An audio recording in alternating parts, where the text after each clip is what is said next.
What if I told you that most parents are giving their children everything except the one thing they actually need?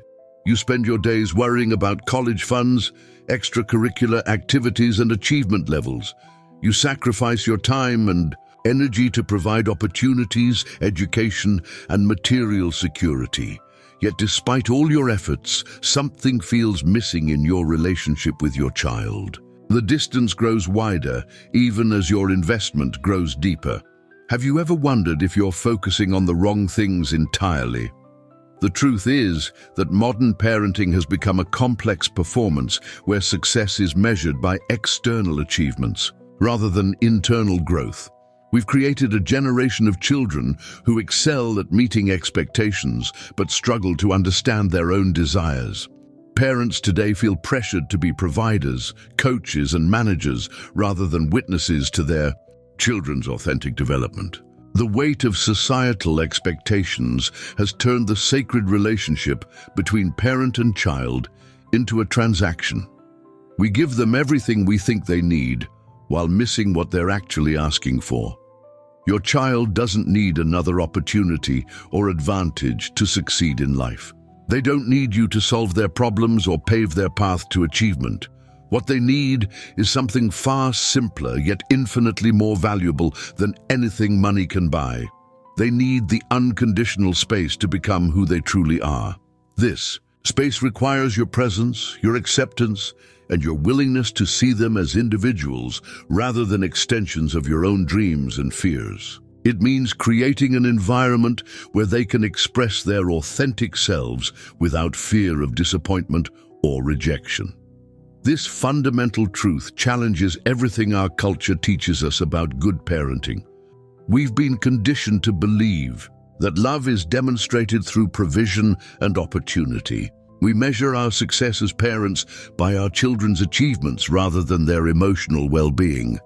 But what if the greatest gift you could give your child has nothing to do with what you provide and everything to do with who you allow them to be? What if your role isn't to shape them into your vision of success, but to witness and support their journey toward their own authentic self?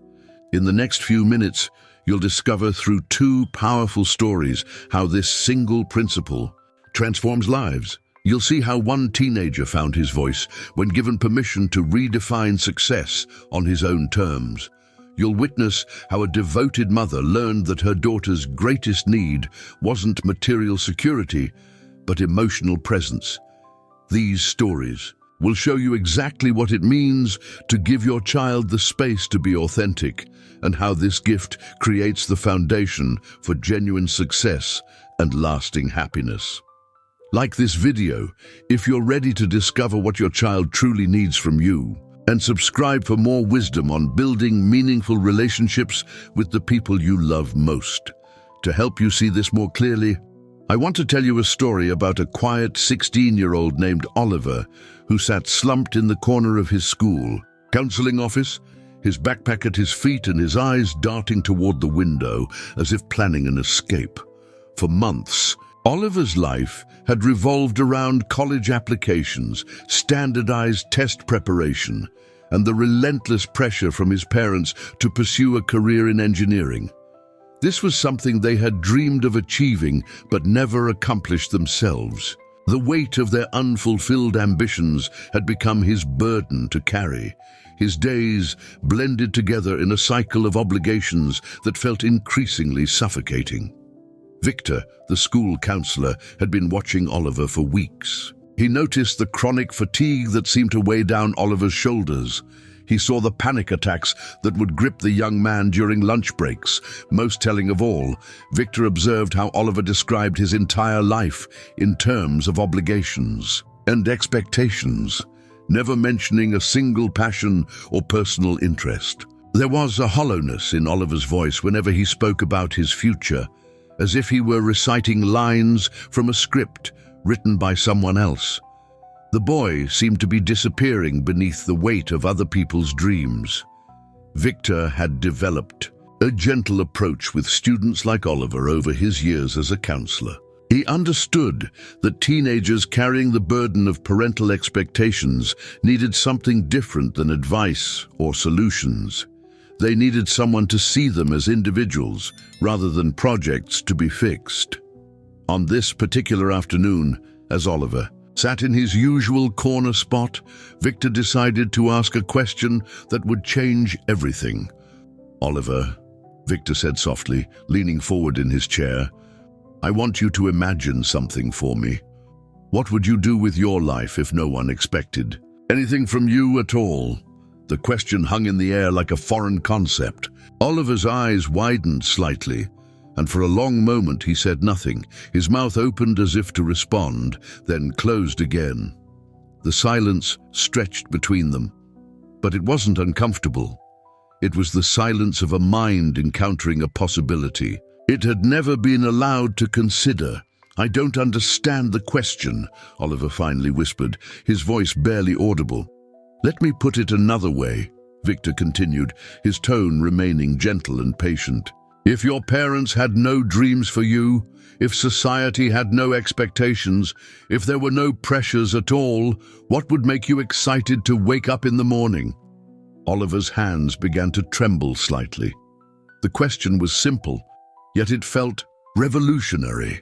He had spent so many years focused on meeting expectations that he had never paused to consider what he actually wanted. The concept of his own desires felt foreign, almost forbidden.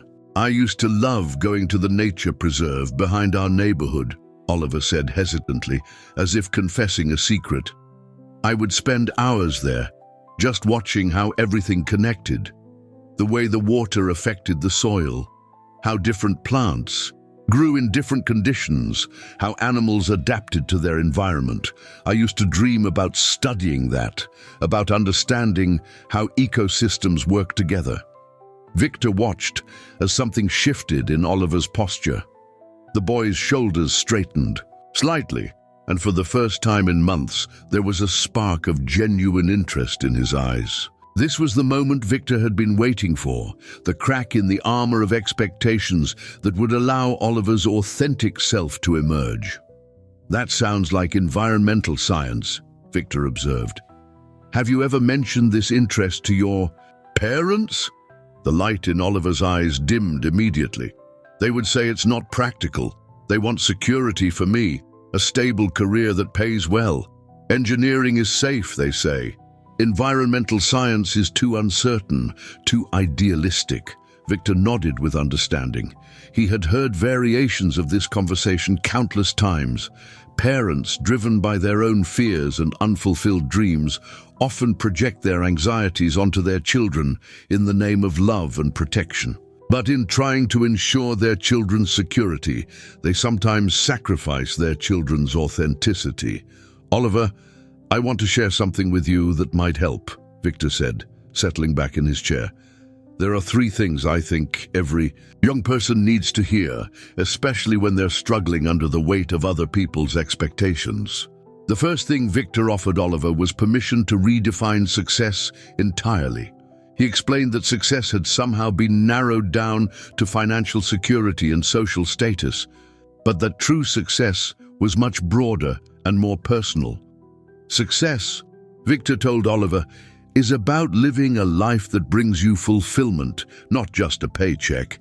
It's about waking up excited about your work, feeling like you're contributing something meaningful to the world.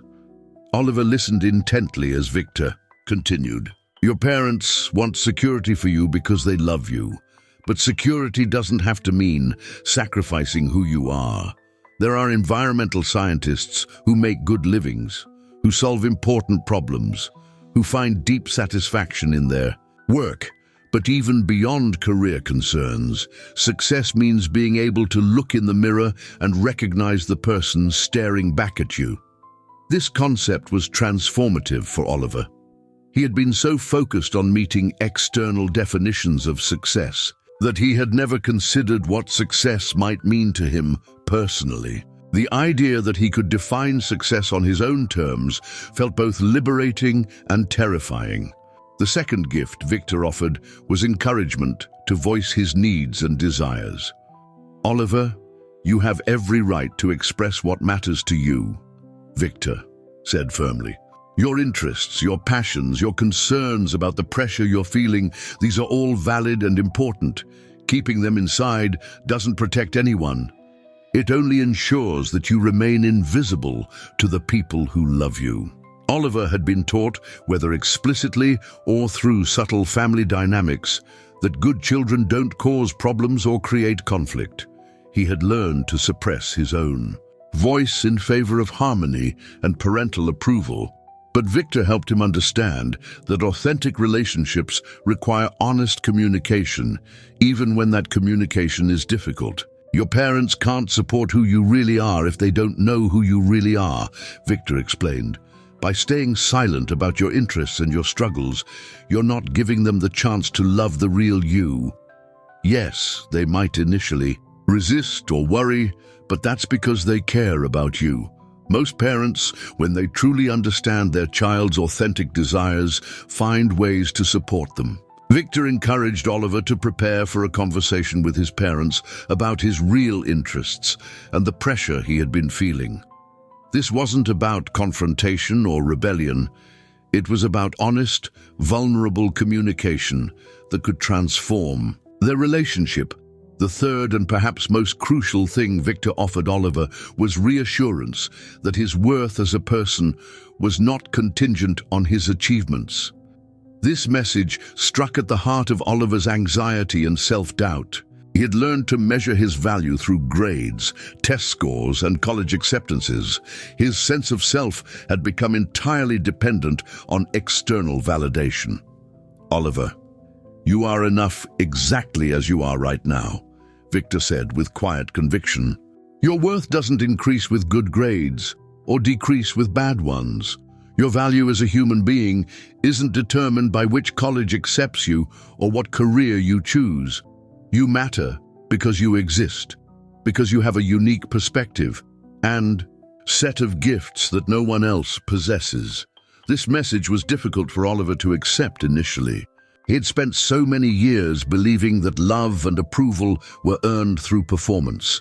The idea of unconditional worth felt almost too good to be true, but as Victor continued to reinforce this message over their sessions together, something fundamental began to shift in Oliver's self-perception. Victor explained how this constant pressure to achieve had created Oliver's anxiety and panic attacks. When your sense of worth depends on performance, every test becomes a measurement of your value as a person. Every grade becomes a verdict on whether you deserve love and acceptance. This kind of pressure is unsustainable and ultimately destructive to mental health and authentic relationships. As these three realizations began to take root in Oliver's mind, remarkable changes started to occur. For the first time in months, Oliver began to sleep better at night. The constant worry that had plagued his thoughts started to ease. He found himself able to concentrate on his studies not because he had to, but because learning itself could be enjoyable when not weighed down by performance anxiety. Most significantly, Oliver began to smile again. It wasn't the forced smile he had learned to wear to reassure worried adults, but a genuine expression of emerging hope and self-acceptance. He started spending time at the nature preserve again, not as an escape from his responsibilities, but as a way of reconnecting with his authentic interests. The transformation in Oliver became apparent to everyone around him. His teachers noticed that he seemed more present in class, more willing to ask questions and engage with material. His friends observed that he seemed lighter somehow, less burdened. Even his parents, though they didn't yet understand the full extent of his internal changes, noticed that their son seemed happier and more at ease. With Victor's support and encouragement, Oliver finally worked up the courage to have the conversation he had been avoiding with his parents. He chose a quiet evening when they were all together, and with a combination of nervousness and determination, he began to share his authentic self with them. "Mom, Dad, I need to talk to you about something important," Oliver began, his voice steadier than he had expected. I know you want engineering for me because you think it's the safest path, and I love that you want to protect me, but I need you to know that I'm struggling with anxiety and panic attacks because I'm trying to be someone I'm not." His parents' initial reaction was shock and concern. They had no idea Oliver had been suffering in silence. As he continued to share his genuine interests in environmental science, his passion for understanding ecosystems, and his dreams of contributing to environmental solutions, something beautiful began to happen. His parents saw their son, really saw him, perhaps for the first time in years. They recognized the spark in his eyes when he talked about his real interests, the confidence in his voice when he spoke from his authentic self. While they still had concerns about practical matters, they began to understand that their son's happiness and mental health were more important than their predetermined plans for his future. The conversation wasn't easy, and it didn't resolve everything immediately. But it marked the beginning of a new kind of relationship between Oliver and his parents, one based on authenticity rather than performance, on understanding rather than assumption. Oliver's story illustrates something profound about the relationship between parents and children. When we create space for young people to express their authentic selves, when we support their genuine interests rather than our projected dreams, when we affirm their worth beyond their achievements, we give them the foundation they need for genuine success and lasting happiness. The three elements that Victor provided to Oliver, permission to redefine success, encouragement to voice his needs, and reassurance of his inherent worth, are not just therapeutic interventions. They are fundamental needs that every young person has, regardless of their age or circumstances. These needs don't disappear when children become adults. They often become more crucial as life pressures intensify. What makes Oliver's story particularly powerful is how it demonstrates that transformation is possible even in the midst of intense pressure and expectation. When someone finally creates space for authenticity, when they offer the gift of being truly seen and accepted, healing and growth can happen remarkably quickly. Subscribe to our channel if you're finding value in these stories and want to learn more about creating authentic relationships with the people you love. To help you see this principle from another perspective, I want to tell you another story that captures this perfectly. This one involves a devoted mother named Clara who believed she was doing everything right for her 12-year-old daughter Harper. Clara worked as a nurse, often pulling double shifts to ensure that Harper had everything she needed. The modest apartment they shared was always clean and organized. Harper's school supplies were always ready, and her extracurricular activities were carefully planned and funded. Clara took immense pride in being a provider. She had grown up in poverty herself, and she was determined that Harper would never experience the material insecurity that had marked her own childhood. Every decision Clara made was filtered through this commitment to providing opportunities and resources that she herself had never had. She measured her success as a mother by Harper's achievements and by the stability of their home life. But something was happening that Clara couldn't see. Harper had grown increasingly quiet over the past year. She spent her evenings alone in her room, sketching in a notebook that she kept carefully hidden from her mother's view. When Clara asked about her day, Harper would offer polite, brief responses before retreating to her solitary activities. Clara interpreted this behavior as independence and maturity, signs that she was raising a responsible, self-sufficient daughter. Harper's drawings told a different story entirely. Page after page was filled with images of children standing alone in empty rooms, small figures dwarfed by vast, vacant spaces. Some drawings showed children looking out windows at distant figures, their faces pressed against glass, as if trying to connect with something unreachable. Others depicted children sitting at tables set for one, or walking down long hallways with no doors or destinations. The loneliness in these images was profound and persistent. Harper drew the same themes repeatedly: isolation, distance, and the aching desire for connection. But she never showed these drawings to anyone. She had learned that her mother was always busy, always tired from work, always focused on the practical demands of their daily life. Harper didn't want to add to her mother's burdens, so she kept her emotional world private and expressed it only through her art. The turning point came during a routine parent-teacher conference. Harper's teacher, a gentle woman who had been observing the changes in Harper's behavior and demeanor, made a decision that would alter the trajectory of both mother and daughter. She had noticed that Harper's academic performance remained excellent, but her social engagement had declined significantly. The vibrant, talkative child from earlier in the year had become withdrawn and solitary. "Mrs. Anderson," the teacher said carefully, "Harper is doing well academically as always, but I wanted to share something with you that might give you insight into how she's feeling." She pulled out several of Harper's drawings that the child had created during art time. "These are some pieces Harper has been working on. I think they might tell us something important about her inner world." Clara looked at the drawings with growing surprise and concern. She had never seen artwork like this from her daughter. The images were skillfully executed for a 12-year-old, but they were filled with a sadness that Clara had never suspected Harper was experiencing.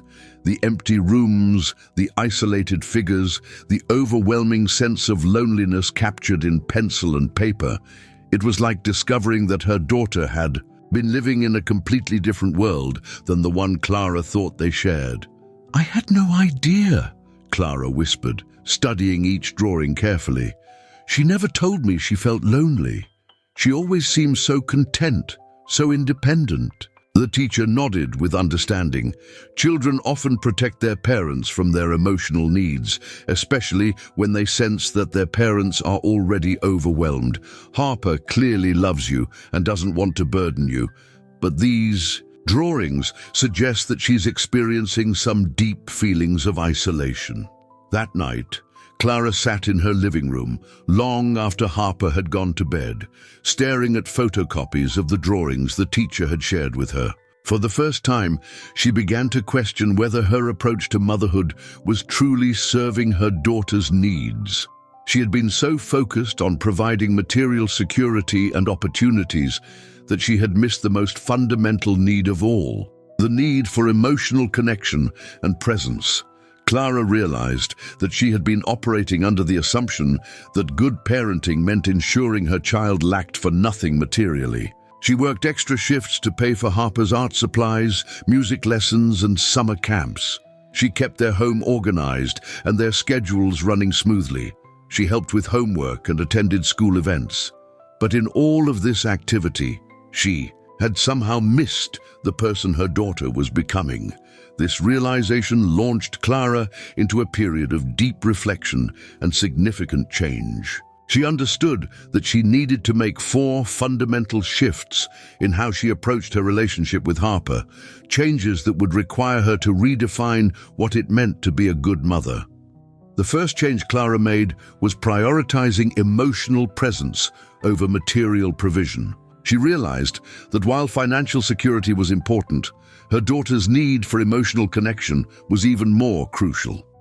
Clara began setting aside time after work, not for household chores or homework supervision, but simply to be present, with Harper as a person rather than as a task to be managed. This shift required Clara to slow down in ways that initially felt uncomfortable. She was accustomed to constant activity, to measuring her day by how much she accomplished. But she began to understand that some of the most important parenting happened in quiet moments of simply being together.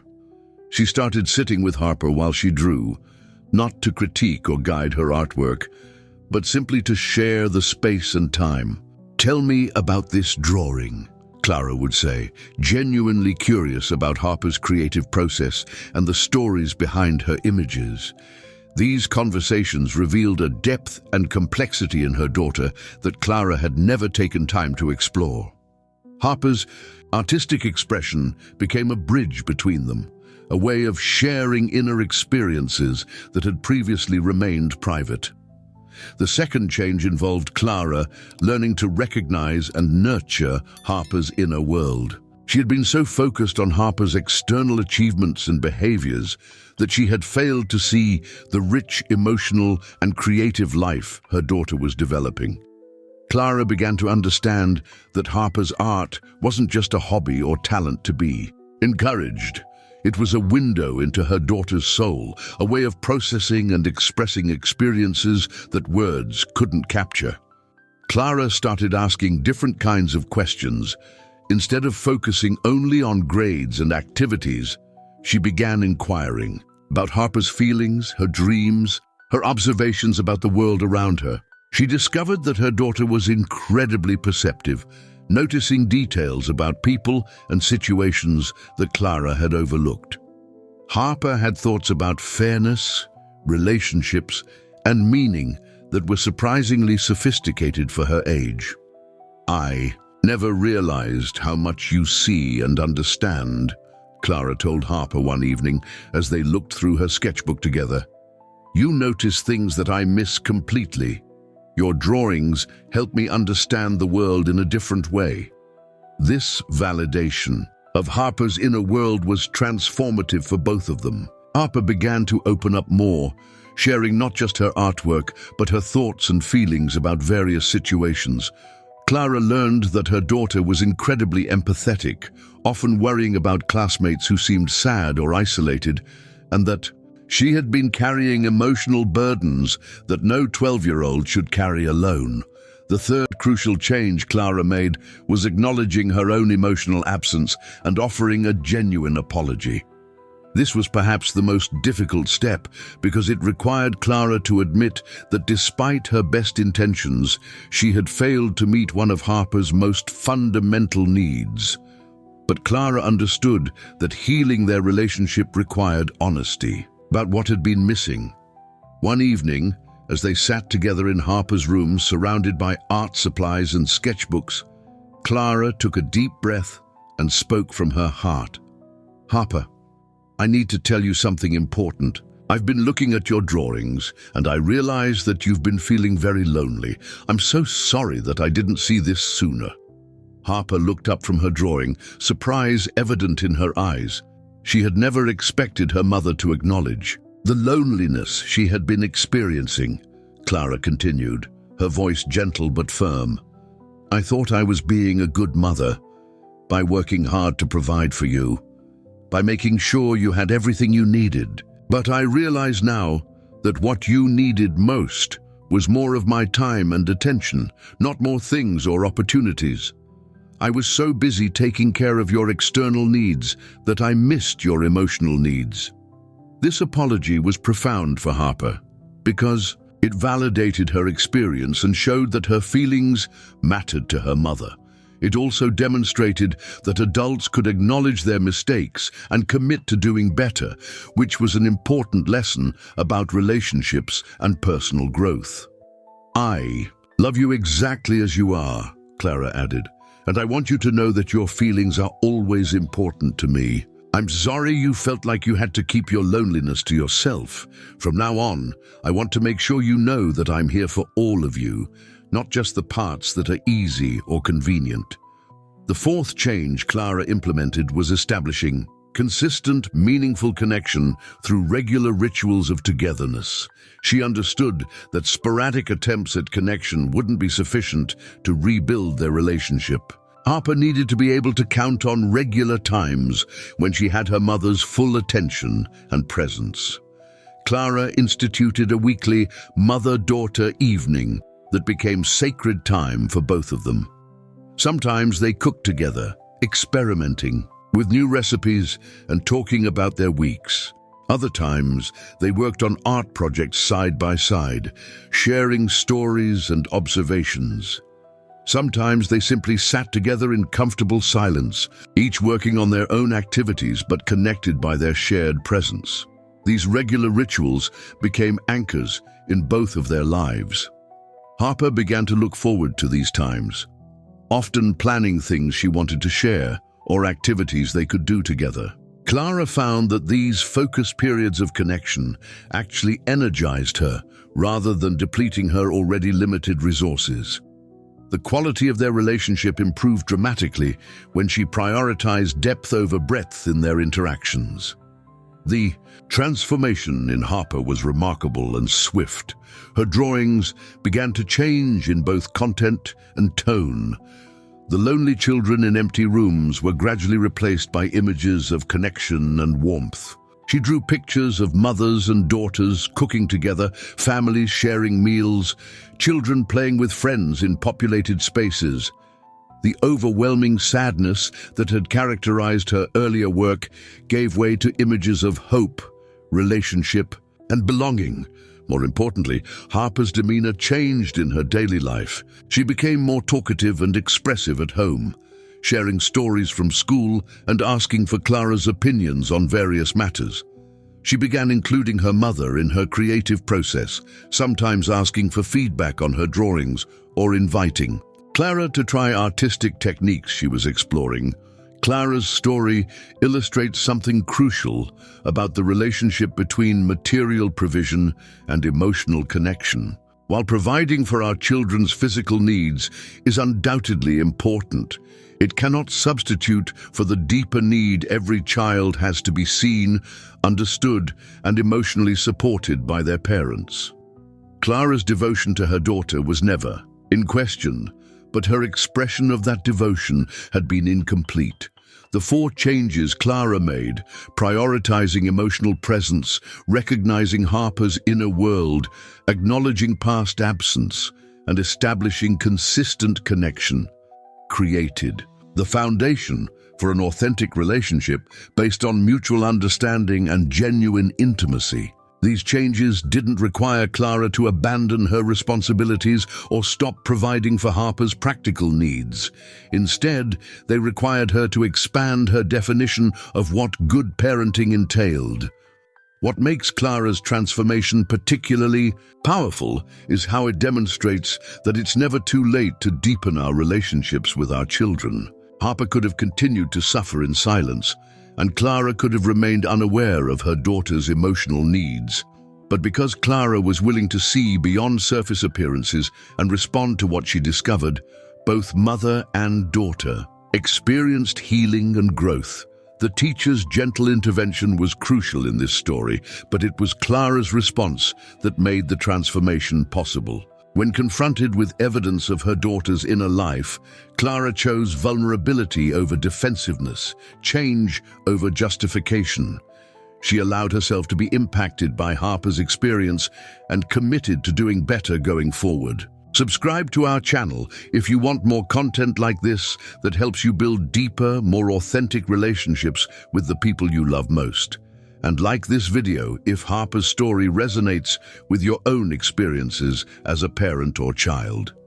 These 2 stories reveal 7 essential principles that every parent must embrace to truly support their child's success and well-being. Ola's transformation with counselor Victor and Clara's journey with her daughter Harper illustrate that authentic parenting isn't about controlling outcomes or providing opportunities.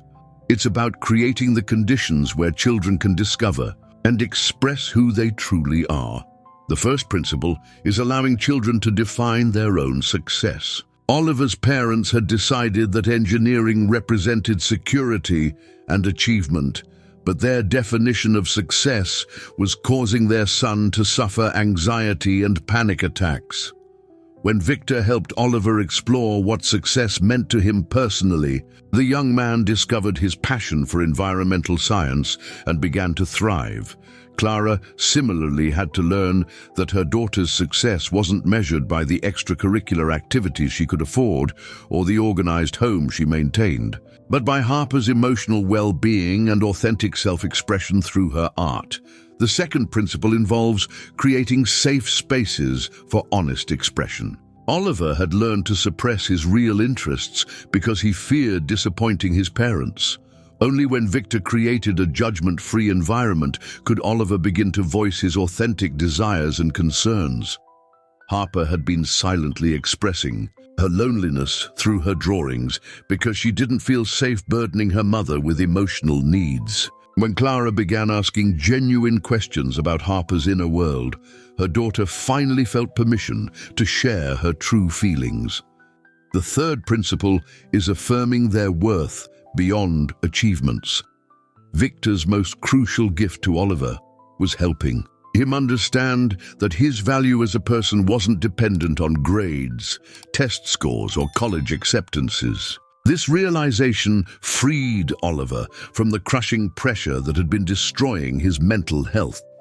Clara had to learn that her love for Harper shouldn't be expressed primarily through material provision, but through recognition of Harper's inherent worth and unique perspective. The fourth principle emphasizes being emotionally present rather than just physically available. Clara worked double shifts to provide for Harper's material needs, but her daughter was starving for emotional connection. Only when Clara began setting aside time simply to be with Harper, to listen to her thoughts and witness her creative process, did their relationship begin to heal. Oliver similarly needed Victor's full presence and attention to feel seen and understood as an individual. The fifth principle requires seeing and nurturing their inner worlds. Both Oliver and Harper had rich internal lives that the adults around them had failed to recognize. Oliver's fascination with ecosystems and environmental connections was dismissed as impractical, while Harper's artistic expression of loneliness went unnoticed. When Victor and Clara finally began paying attention to these inner worlds, both children flourished. The sixth principle involves acknowledging past absences and offering genuine apologies. Clara's willingness to admit that she had missed Harper's emotional needs was crucial to healing their relationship. She didn't make excuses or justify her focus on material provision. She simply acknowledged that Harper's loneliness was real and that she was sorry for not seeing it sooner. This kind of honest accountability creates trust and demonstrates that relationships can grow and improve. The seventh principle establishes consistent, meaningful connection through regular rituals of presence. Clara's weekly mother-daughter evenings became sacred time that both she and Harper could count on. These weren't elaborate activities or expensive outings, but simple opportunities to be together and share their experiences. Oliver needed similar consistency from the adults in his life, regular affirmation that he was valued for who he was, not what he achieved. These 7 principles point toward a fundamental truth about parenting. The greatest gift you can give your child is the unconditional space to become who they truly are.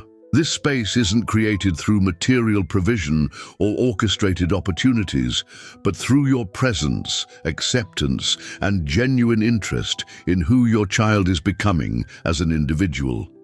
Think about your own relationships with the children. In your life, are you creating space for their authentic selves to emerge, or are you unconsciously pressuring them to fulfill your expectations?